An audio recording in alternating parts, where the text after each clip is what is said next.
Hello again, everyone. How are we? Exactly. We're ready. We are ready. And again, a few things about what we are doing lately. Uh, we're not moving anywhere. I don't think we're changing our mind. And so, since I find myself very much comfortable in showing you the circus that that this game has converted itself into, uh, I think we should rather stay, don't you think? Well, in my case, I think this is quite an interesting place, and you find some subtle entertainment. Uh, Here in this sort of AoE2 circus, basically it's an RTS strategy game. You can expect to find all sorts of deranged and debauched forms of fun. The humor here is obviously salty, but it's also sordid, and at times it no longer becomes humor; it just becomes pure idiocy. But in any case, it's still worth to watch. It's literally a debacle. And unfortunately, this is not a very recommendable place lately. And that's the reason why I'm using this just chatting format and not playing within the category of this game. Because the category right now is rot and infected. You have good people everywhere, obviously, and bad people everywhere. But in this case, the number of bad people and corrupting the AE2 community is beyond repair. It literally is carcinous, and I don't see any potential cure there. I don't see anything there. So the way to divulge and try to do things in the right way comes by doing them outside, not within the AE2 sphere. Uh, Now you might think, oh, what the heck is this? Like AoE2, it's just yeah, it's a game. It's a game that has been quiet for some time. Uh, it's a long-lasting game, and the problem is we're getting a rampant toxicity lately. Uh, Toxicity has always been some way somehow present, but it has been uh, gradually increasing. And what we see today is that if you're going to queue on this game online to get 1v1 matches, because this is a strategy game. You can either play campaigns on solo mode, or you can play 1v1s, or you can play team games. But assuming you go for the online, where most of players, especially those that stream, but even those who just play offline, they go here for ranked, and this is the setting that they expect to find the kind of fights they can expect to sign into. It can be one against one, two against two, three against three, and four against four. Then you have different formats, but this is the essential thing here, the random map. And if you go for 1v1s, well, you'll be fighting against an opponent, right? It's one against the other, you against someone else, if you go here and look to find a match. I mean, so far the mechanics appear to be simple. You then choose maps you want and maps you don't want. In this case, you can ban some maps. These are the maps in the map pool. They can be changed. They usually change after some periods. So it can be 1 week or 2 weeks, but they usually change. And then you go for find match. Now, one thing, since this is the ranked ladder system, what happens is that people start, each time there is an account that is created, assuming that you buy this game, just out of curiosity, you buy this game, and you decide to go online to find your first match. Well, in that case, you're attributed the number 1000 elo. So it's essentially the ranked ladder. It's a ranked system where by default you start at 1000. And, and then as you win those games, if you win, you get a little bit more points. So it could be 13, 15 points. You get a certain number of points. And if you lose the matches, you lose the mirror negative points. You lose minus 13, minus 15, or whatever. Uh, until here, the mechanics also appear understandable. Now, the idea of this ranked system where everybody gets a number is that you are supposed to fight an opponent with a likewise number or with a number within your vicinity. And the idea is that the number technically represents, again, ideally, it represents theoretically, it's not the case, but we'll go on into that. It represents a certain skill level. So ideally, let's say the top pros in this game currently have 2,900, the very top pros even 3,000 almost at times.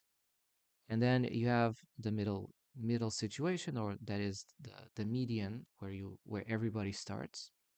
And then I will explain the part of everybody, but it's 1,000. And then you have the lowest possible of those zeros within that system, which technically goes until zero because you cannot have negative elo situation. And the idea is that as you win and lose matches, you're going to progressively find your brackets, and you also might go up or down depending on the situation. But there they can, of course, there'll be fluctuation. But the idea is that uh, with this number system, technically you should be paired with someone of your skill level. And the idea is simple. It doesn't make sense for a new player. We call them the noobs, the starting inexperienced players, to be paired against far more superiorly skilled players who have been in this game for 10, 15, or even 20 plus years, if that's the case, playing regularly and constantly. So you can already see the disparity that would come if the regular player, or not even the starting player, the dude that started to, he bought this game this last month and he starts to play around and he says, "Oh, let's go online. I think this can be a funny thing." Or so he goes for his first games online in 1v1s. If you have this type of player facing a professional player who has been around the setting, fighting continuously, if not every single day, constantly for 5 or 6 or 7 years, uh, even full time or for a very significant number of hours. Not, I don't say each day of the year, but very consistently, where they do that as gaming, then you can already see the outcome of such match. It's going to be massively skewed in favor of the higher skilled player. The starting player will lose against a much more experienced professional player. And this is the reason why technically you should not be facing these kinds of opponents and the reason for the elo system in theory. In theory. Now, like everything, there is a catch.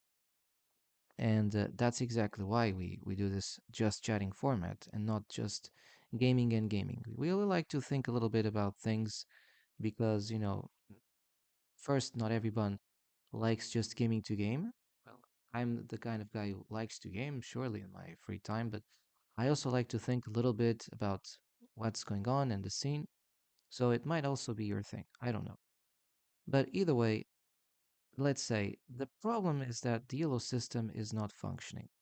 Okay, that is the main problem. You have the Elo system, which I explained it to you, uh, kind of the layout, and it technically would make sense. This Elo system would make sense if each person would only have one account. And then, of course, you would get better at that account. The very high pros would obviously go up until a certain level. Then they would be fighting amongst each other, natural. And the lower skilled players, or average, or a little bit better than average, are fighting amongst themselves. And eventually, they might even rise a little bit depending on the context. However, this is not the picture going on. This is not what has been happening and what's going on right now. What's taking place is a little bit more cynical. What's happening is that when players are going to queue in the matchmaking system, they are not going to find, most of the times, if not all the times, unfortunately for some players, they are not going to find players within their bracket skill. That is, they are going to be matchmaked against someone who declares a Nilo number within their vicinity. So let's say if I would queue with 300 Elo and I would queue in the matchmaking system. Let's say I would get an opponent which is declaring 320 elo in his profile. You might say, oh, 300 versus 320. Well, that can be kind of accessible, right? It should be similar skill levels. It would be only if players would be playing only with one account. However, let's now add a twist.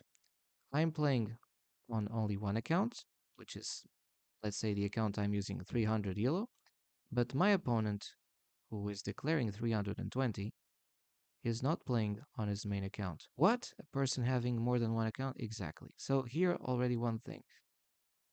You can have as many accounts as you want, as long as you like to buy them, or you can even have some exploits that allow you to have several accounts.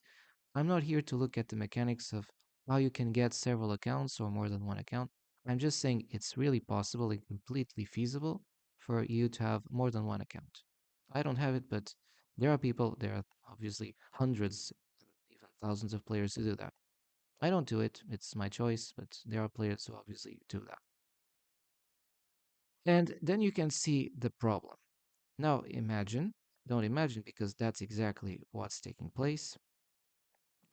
Uh, the opponent that declared 320 on his account has actually another account, and said account is actually at 2,900 elo.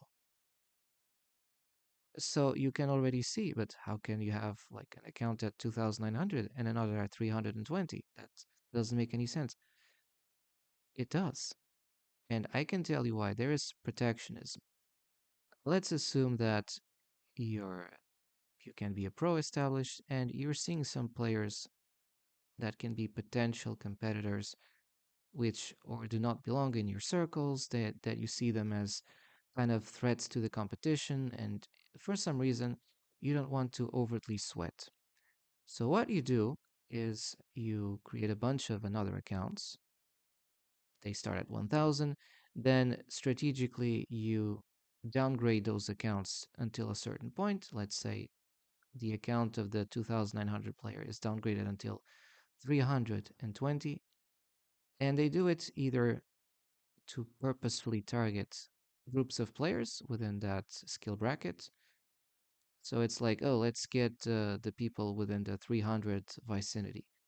Or worse, they do it to target individual players there. And the ranks are public, so it can also be a way to track where players can be. It can you can be very targetable, let's say in the ranking system, by these professional players. So what they can do is sort of in a scoundrel move, and either as a way to harass you or to simply cancel you so that you have no chance of progressing. They see that you're at 300, uh, that you're a potential competitor, that you might actually play relatively well. So what do? Is that player, that said pro, uh, logs into that account where he is 320. And to make it worse, when you go online, he's sniping you. So it's like to make sure that when you go and you enter the matchmaking system, you are facing that account, which is 320. Now you might say, well, that's kind of a coincidence. I mean, there's many people queuing in the game system.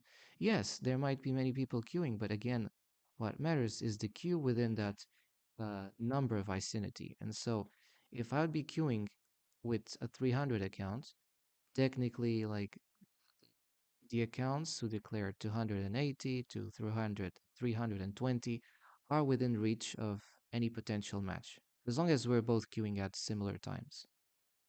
And you can already see what's going on.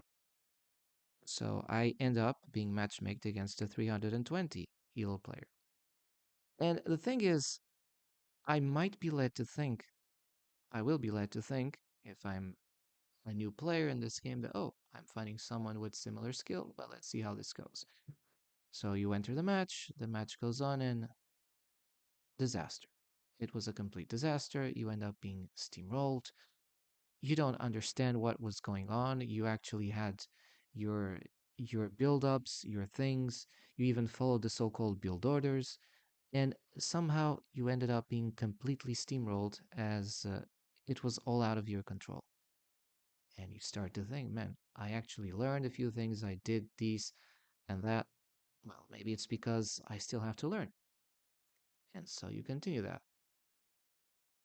However, this has this has its own problems because 1 month goes on, 2 months, and 3 months, and you continue to get these same outcomes. Of course, you have learned more things. Now you managed to use better units to improve the efficiency of your economy to reduce the so-called idle time. So basically, you become more efficient and faster in how you do your things and preparing your military. And still, you end up miserably steamrolled. So you feel something is strange. Man, I have learned so many things and I'm still falling behind. And actually, I feel like I'm learning less and less. Something is not adding up. Exactly. Because you're constantly being paired with deliberately higher skilled players. With you're being constantly matchmaked with far more skilled players. Players who are abusing the matchmaking system to exploit it, obviously, but to either cancel you or to just bash you or whatever. They're using the system as a sort of preying factor. They they are players with very high rankings in their main accounts, and they're using a plethora of alternate accounts essentially to smurf. That's the practice that they're doing. So what is smurfing? It's the practice of creating alternate accounts while having a main account and using these accounts to play deliberately against far lesser experienced players. That's exactly what you do when a player that is 2,900 and who should not be facing players who are technically 300 in their main accounts. What happens is that the 2,900 player uses his 320 ELO account to match make against a 300 ELO player. And this is maliciously done to stomp and to steamroll to essentially um, to crash and stampede the player that is 300 elo. The player that is 300 elo in his main account will have no chance against such player, assuming that the player that is 2900 plays with his best skills, that he plays in the 320 elo alternate account with the same skills he uses in his 2900 elo account. So this obviously creates unfairness, injustice, and obviously lack of integrity because the player that is 300 is being robbed of a fair match. He's being robbed of the opportunity to fight a player with the same or similar skill level in his main account. And he's systematically, unfortunately, that's the case, he's systematically targeted and predated by these high elo players who are using him as a toy or as a practice drill uh, at the expense of the player that is 300. And the problem is that the player that queues the 300 against the 320, surprise of surprises, he loses and he keeps going down and down. And this gives rise to another problem, which is punitive deranking. Um, so punitive deranking is essentially one form of harassment where you have one pro or a high professional player or a group of professional players who are systematically targeting people with deliberately less skills than them, so that not only these players cannot win, but they're forced to lose. They're forced to lose each time they're matchmaked against them. You can see because that player was 300, he queues, he loses the match, now he's 280. Then he queues again, and surprise again, he's queuing with another of these high pro stumpers using a 260 elo account, a fake elo account, and he loses, and he continues to lose. Like it is a spiral. He will eventually win one match out of 10, or perhaps even less, I don't know.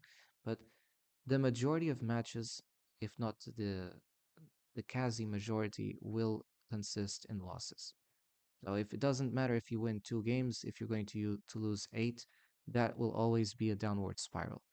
And this is how players get to the lowest elos or they stagnate on lower elos because they cannot rise from that point. This is one aspect of the so-called punitive deranking.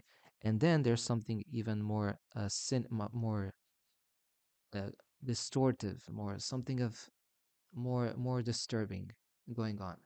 and that is the account boosting. So that is something working in the opposite direction. Let's say the Smurf account, the professional player, has a few friends or people which he has a vested interest so that they can rise. What he does is that he will matchmake purposefully against said friends or people he wants to see rising in the Elo system, and he will deliberately play suboptimal with them. Let's say I was playing then with an 800 Elo account, and then I kind of set it up with my Smurf friend that we colluded that he would be helping me. I don't. It doesn't matter if I paid or not. No, I'm just saying we colluded.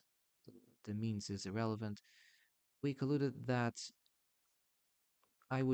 we would actually find a way so that I would keep rising. So the idea is he would match make with me, and in such matches he would lose, or he would play suboptimal so that I would effectively have a palpable chance of defeating them, and eventually, yes, defeating him.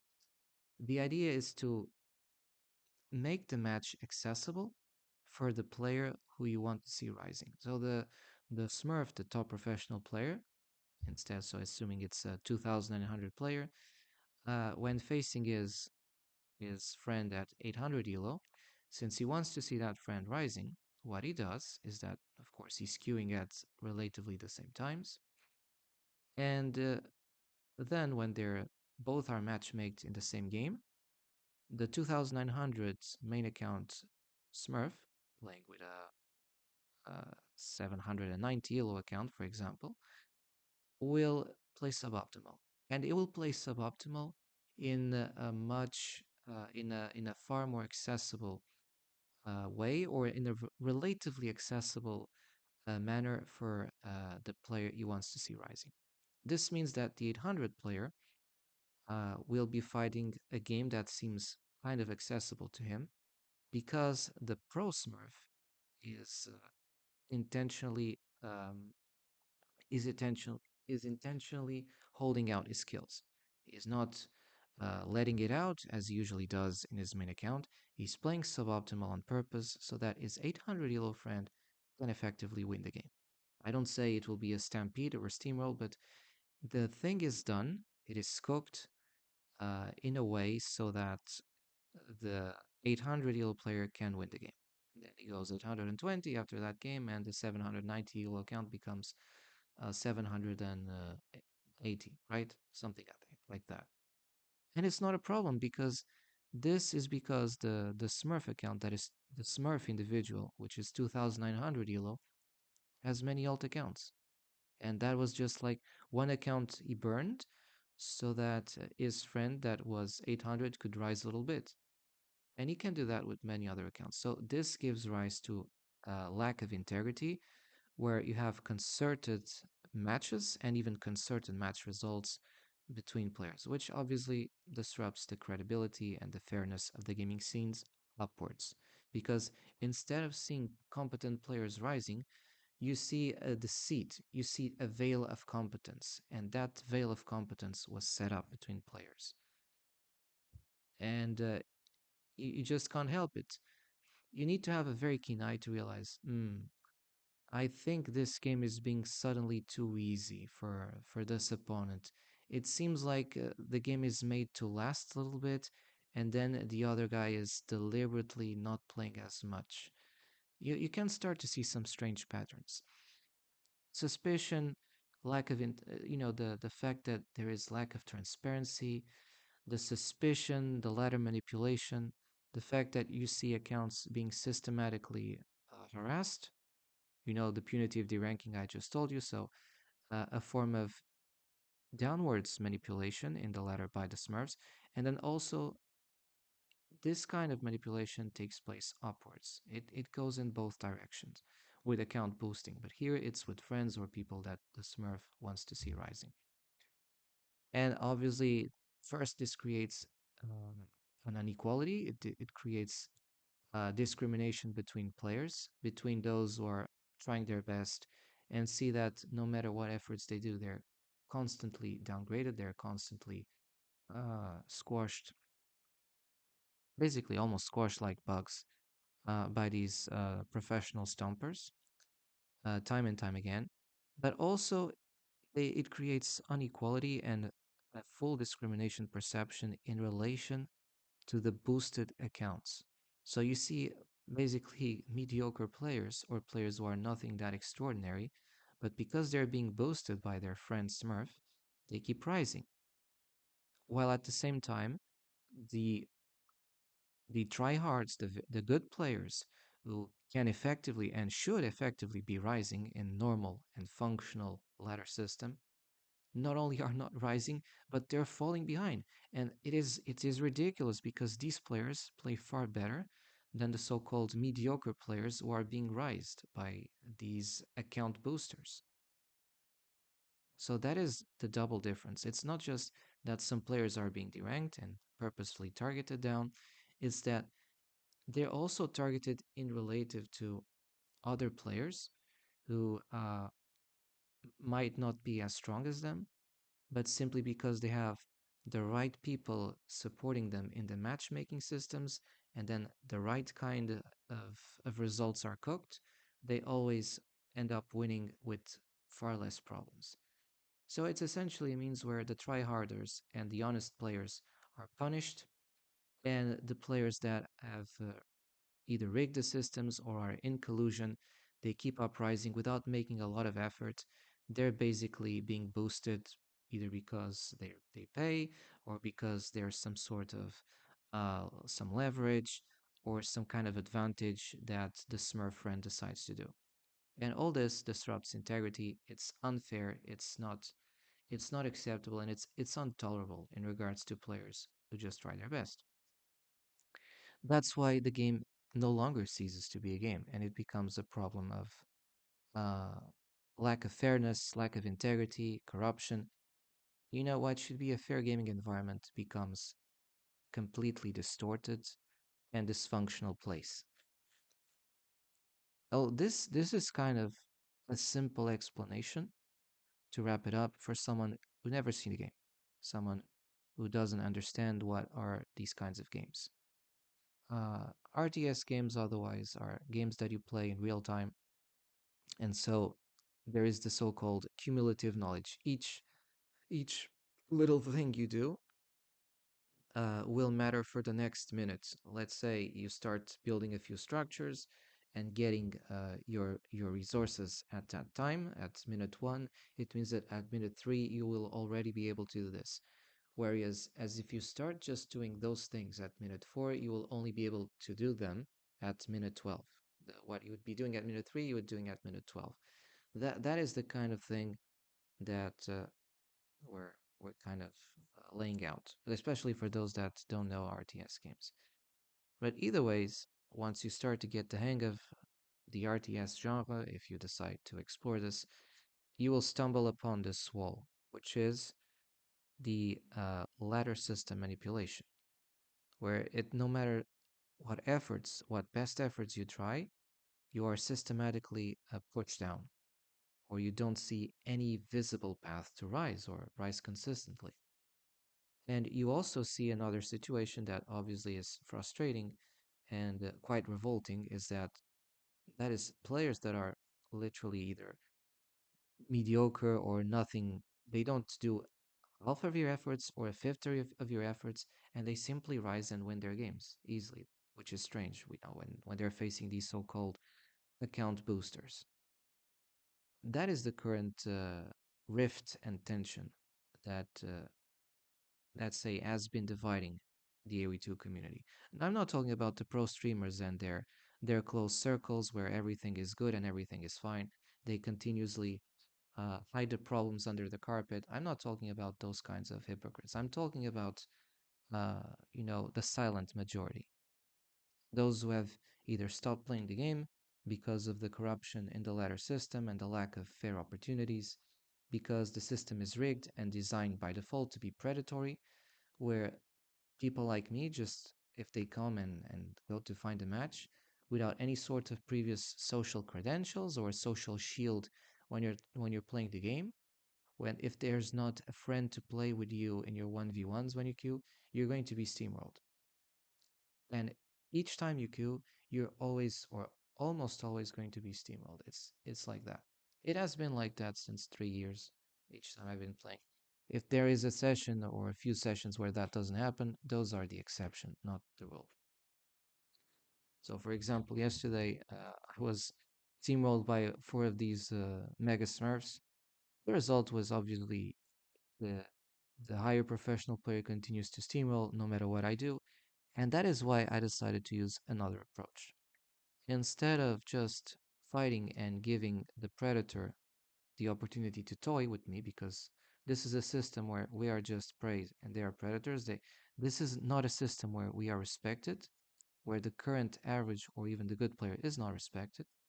They see us as tools, not as human beings. They don't respect us.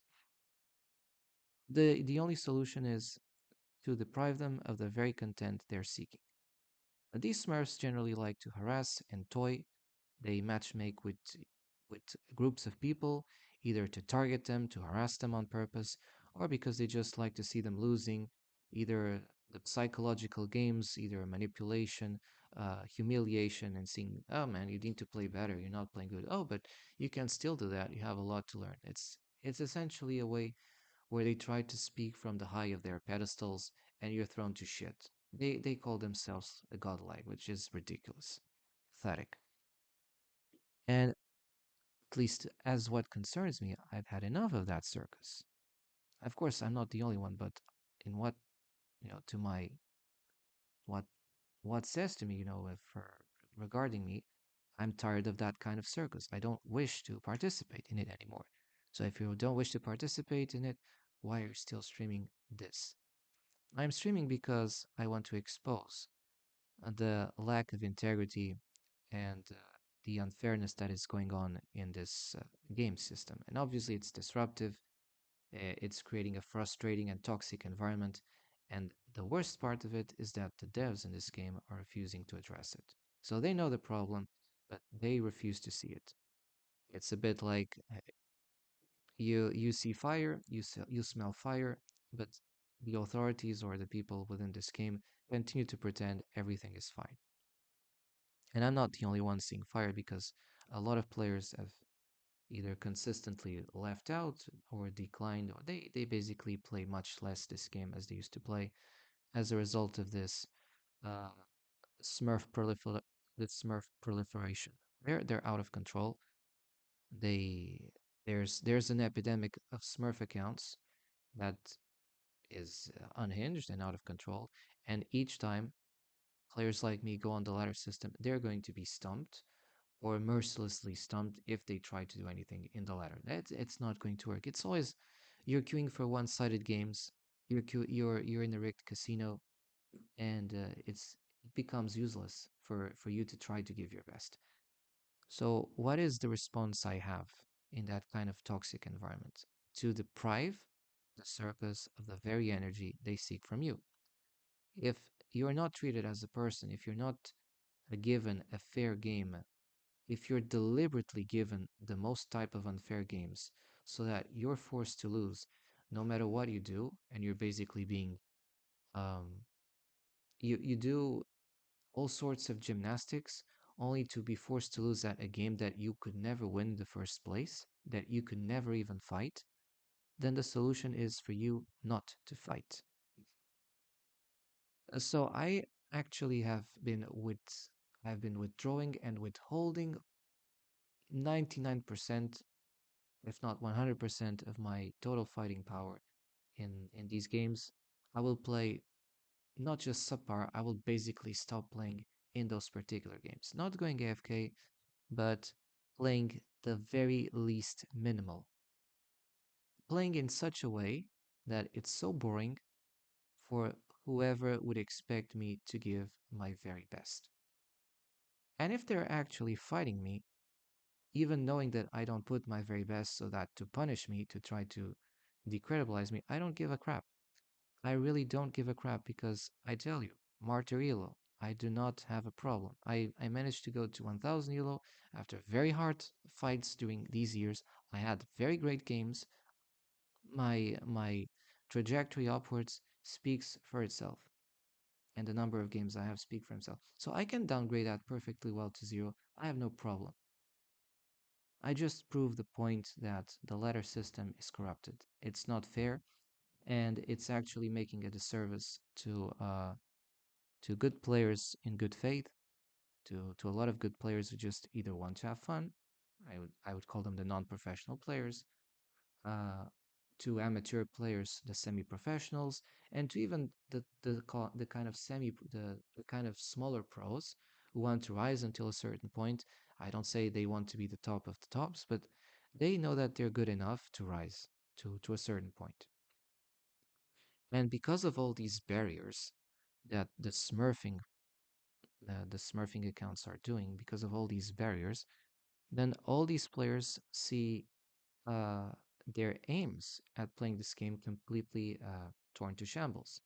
The players who want to have fun don't get any fun. The players who want to rise a little bit competitively see that the competition is massively rigged, that it is absurdly impossible 99% of the times. So even in the 1% of the times where you kind of win the game, it doesn't matter because the rest of the times you're going to lose. And it creates a sense of uh, lack of interest, apathy, and the feeling that this game is just connivant with abuse, with exploitation, with malicious exploitation of the account systems, and the gaming system is not ensuring fairness and integrity. On the contrary, and you complain to the devs that, oh, these are Smurf accounts, they're abusers, they don't do anything. Smurf accounts are completely allowed. They're not banned straightforward as they should be, because the Smurf accounts in 1v1 ladder system are obviously disruptive of a clean competitive environment. They're going to disrupt it in the two directions I told you, downwards.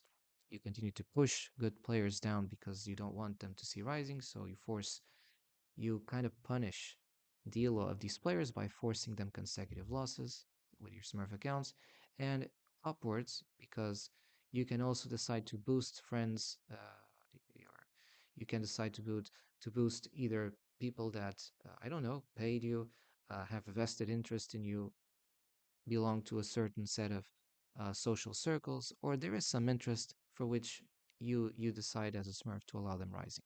And these two situations are problematic. They disrupt the credibility of the ladder system. That is why I don't give a crap about the number you put on the ELO system, because it's not credible. It's a bit like the coin value. If the coin itself, it says, oh, this is worth 2,000. Dude, that bill is not worth the paper it is printed, because that coin is valueless. There is no economy to sustain that. There is no integrity. The economy is just completely bankrupt. It's the same. The analogy of a country that has no economy to support itself, and even if it prints banknotes of 5,000, but if those 5,000 banknotes are not worth the economy that sustains these banknotes, then it's the same as uh, you know trading around with toilet paper to make it an even more simple, clear picture. So the same goes with ELO. ELO is only as good as the credibility of the system behind it, and it's not credible right now. It's not. You have these manipulators. And I decided to take this new approach where we are um, addressing the circus, not in a way that it humiliates us. I don't care if I lose the games or I go in lose streaks. Couldn't care less. I've got more things to do. It's more about exposing the people who are maliciously exploiting the matchmaking system of this game in order to purposefully harass others, in general, others who are less skilled than them, or to purposefully harass a certain group of players. Now, I say to my case that I've been systematically targeted. They always decide to hunt me down when I go online. Boom! They're always zooming on me to either punish me or to say, see that this guy is not going to rise. We're making sure that this guy doesn't rise so that everybody sees that I'm being squashed down. I don't care. I'm continuing to fight this because this is wrong. the this kind of ladder system manipulation by these Smurf accounts. It's ridiculous. So I hope that, in spite of all the horrors that you might witness in the game, uh, just know that I do this with a purpose, and that is first to expose what's going on, and two, because the community is at the moment, unfortunately, too toxic to address these problems seriously. Not just in one or two videos and say, oh, this happens and it's kind of bad. No, to address this seriously, that's a different thing. However, let's see how this goes. I'm sure it's going to be steamrolled each time. And I know that there are even sometimes there are people who just like, hey, let's see the guy being steamrolled. But I tell you, I'm not going to put my best of efforts when I see the case. So when I have the impression that the opponent is literally going to just toy me and the game is going to be impossible, you'll see a very clear change of mood in the game. That'll be like the difference between night and day. Well, at times it's not that very clear, no, because in the dawn times and the dusk times, but it will be like the difference between uh, a day of thunder and a sunny day. Well, I think that that will be a little bit more clear. So sit back, enjoy, and watch the circus like me. Just like I'm seated here, as you see here in the little picture on the left corner. I hope you appreciate and watch about what's going to happen in these games. Sometimes I'm silent. Sometimes I might talk a little bit more about what's going on in those games. It's just my style and my own way of expressing either the discontent or um, the nonsensical things that I'm forced to witness or that we just contemplate in the game to put it into a better perspective. Enough TP chat. Now let's go on to the real thing. And I obviously will leave this as an exposition video. Probably it will be uploaded into YouTube so you can understand why I do this. Yeah, it's kind of uh, the introduction as to why I'm doing these things that without any sort of context or explanation, he would just not comprehend why I would do the very opposite of what I've been doing on the past 2 to 3 years. And like all things, you sometimes need an explanation, a context before you throw in a sentence. So let's go on and we'll see. I might actually cut the video here and then we'll restart again because this will serve as an explanatory motive, a sort of synopsis as to why I have been doing these things, that there is a clear reason, and it's not because I feel like it, it's because I feel this is the only right alternative that remains for the honest players in this game if it's not refusing to play the game. Because, of course, we can all uninstall and stop playing the game. That's one way to put it.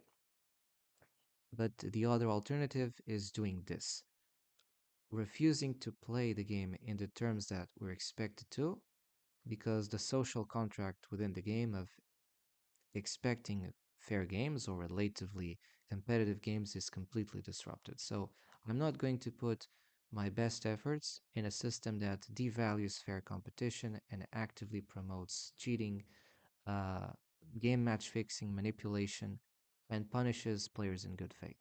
So that is why I'm not putting that kind of best efforts I used to place here a few years ago, since a few years ago.